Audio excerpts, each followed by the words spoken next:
सुंदरपुर एक बहुत ही सुंदर गांव था जहां सभी लोग प्यार और भाईचारे से रहते थे। हर कोई अपने अपने काम में व्यस्त था और सब खुश थे। लेकिन कुछ दिनों से गांव में एक समस्या ने सबको परेशान कर रखा था। हर सुबह जब लोग उठते तो देखते कि उनकी सब्जियों की टोकरी खाली पड़ी होती। आम, केले, टमाटर और दूसरी सब्जियां गायब होती। गांव के लोग बहुत परेशान हो गए। एक दिन सरपंच ने सब गांव वालों को बड़े पेड़ के नीचे बुलाया और कहा, ये सब या तो बंदरों का काम है या किसी भूतिया चोर का। हमें तुरंत इसका पता लगाना होगा। मोटलो ने गुस्से में पटलो की ओर इशारा करते हुए कहा, यही पटलो होगा। रात को छुप छुप के सब्जियां चुरा रहा था। पटलो ने खुद का बचाव किया। मैं?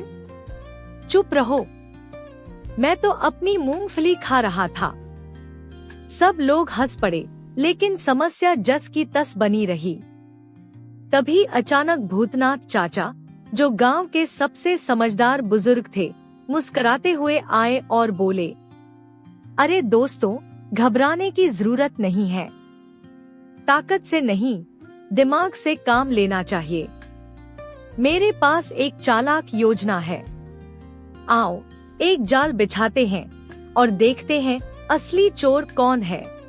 रात को भूतनाथ चाचा और बच्चे मिलकर एक ट्रे में केले रखते हैं, ऊपर एक घंटी बांधते हैं और एक जाल बिछाते हैं।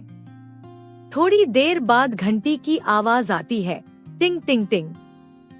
सबने देखा कि बंदरों का एक झुंड आया और सब्जियां चुरा रहा था। सब लोग हंस पड़े क्योंकि असली चोर तो बंदर निकले। भूतनाथ चाचा ने कहा, बंदरों को भी भूख लगती है। अगर हम उनके लिए एक अलग बाग बना दें, तो ये हमारी सब्जियां नहीं चुराएंगे।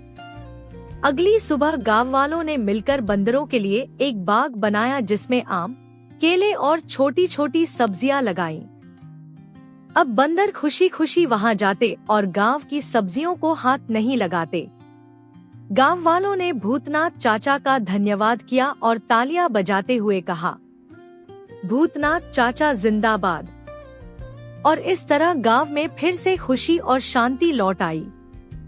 सबने यह था कि जब समस्या बड़ी हो तो गुस्सा करने के बजाय दिमाग से काम लेना चाहिए, क्योंकि जहां दिमाग चलता है वहां रास्ता अपने आप बन जाता है। से हमारी रिक्वेस्ट है कि मेरे चैनल को सब्सक्राइब करें ताकि हर आने वाली वीडियो आप तक फौरन पहुंच सके और ऐसी दिलचस्प और अखलाकी कहानियां दूसरों तक भी जरूर शेयर करें।